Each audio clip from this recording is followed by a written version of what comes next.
Okay, so this video is a little tutorial on how to protect your lower back when we're doing core exercises and how to make the most out of using your core rather than your back on those exercises.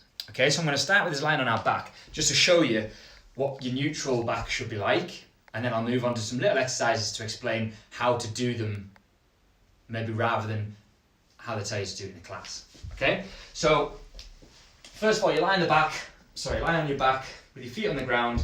If you put your head down, you'll feel a little arch in your back. Now you might be able to put your hand all the way through it, you might just be able to put your hand halfway through. Now that is actually normal, that's a neutral position to lie in, okay? But we want to try not to make that any worse when we're doing core exercises. So what I do is I bring my head forward, which brings it a little bit flatter, and then bring your knees in, and your back should be totally flat, and that should feel relatively comfortable on the floor, okay?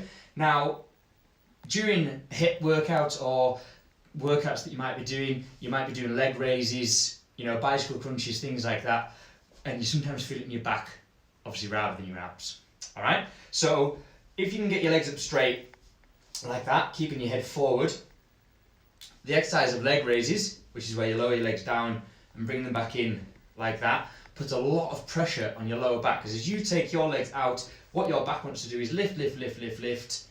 You can feel the arch getting bigger sometimes, and then coming back in. Obviously, that's what you want to prevent, because that's using your back, not in a good way, rather than your abs. Okay? So the alternative, until your core gets stronger, is to do single legs. So you really control the movement down towards the ground and back in, and you just keep changing leg, keeping that head forward, so that lower back's always nice and neutral on the ground.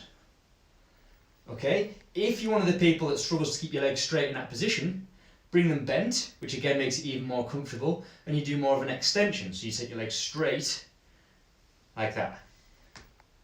And again, you can do single legs until you feel you've built up a bit of strength, and you really just focus on keeping that core nice and tight all the time. You can, from that position, go into double legs, but again, that's a little bit more advanced, and that puts more pressure on your lower back. Okay, and they're the main things to look for. Now, when you do upper body movement, so sit-ups for example, sitting all the way up like that and back down is good. It feels good to be able to do a full sit-up, but you're using a lot more than just your abs. Okay, so you can just go into a crunch. So a crunch is just crunching your upper body forward and back down, crunching your upper body forward and back down, and that protects your lower back and puts everything through your core. And as you sit forward, you can feel everything crunch in there. So you crunch forward and then back down, crunch forward and then back down, and that's all your core, rather than using your quads, your hands, your shoulders, your back, everything to lift you all the way up and back down again. Bicycle crunches is where you go opposite elbow to opposite knee like that. Now, what usually hurts your back in this stage is the rotation. So it's the rotation of moving across like that. So break it down like I just did then. So you just do the elbow across to the knee, okay? And you just squeeze that core and you feel your obliques working every time you cross. You could even do leg, crunch, opposite leg, crunch. Really break it down, and again you'll feel that all in your core rather than your lower back. And you just got to build these things up slowly, okay? Like any muscle, you've got to work on it, focus it, isolate it, for it to then build and get stronger, and then you'll progress by being able to do it all at the same time. Plank work should be a lot more straightforward, but people still get lower back pain, so don't go Billy Big Balls and go straight down onto your elbows. You can start on your hands and make sure you get the form and the technique right, so your hips should be in line with your shoulders, not up here, and it's even worse to be down there in that position. Okay, that puts so much pressure on your back rather than your core. So you want to be nice and neutral there. Okay, and then you just really focus on engaging that core. So when I say squeeze your core, you just think about tensing it and just squeeze. You can even squeeze and relax while you're in this position. So squeeze, relax, squeeze, relax. And you just feel everything kind of tight and firm. Just pretend someone's going to punch you in the belly and you're doing a natural reaction to harden your belly so it hurts their hand rather than your belly. Okay, that's the kind of movement you want to be doing. Once you're comfortable here, you can then move down onto your elbows And this is obviously the elbow plank.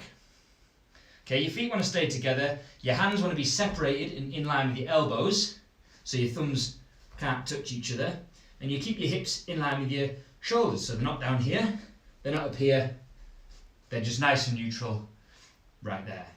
Okay, if your workout has movements in it, like hip twists or step outs for example, and you're not quite comfortable, just focus on that plank and just keep working on getting yourself nice and comfortable in that position before you go into any of the extravagant moving around kind of stuff.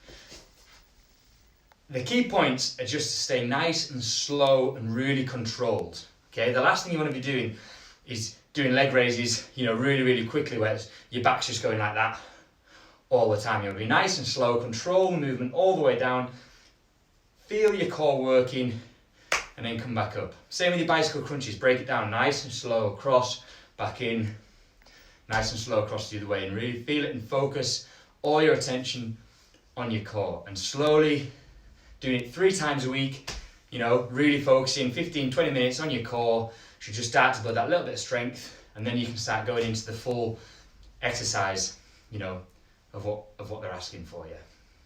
Hope it's helpful. Any more questions or anything, just let me know. I can do more videos on the finer details of it, but they're the basics of how to keep your back nice and neutral, how to focus on your core doing your leg raise exercises and that kind of thing. Okay, go give it a go.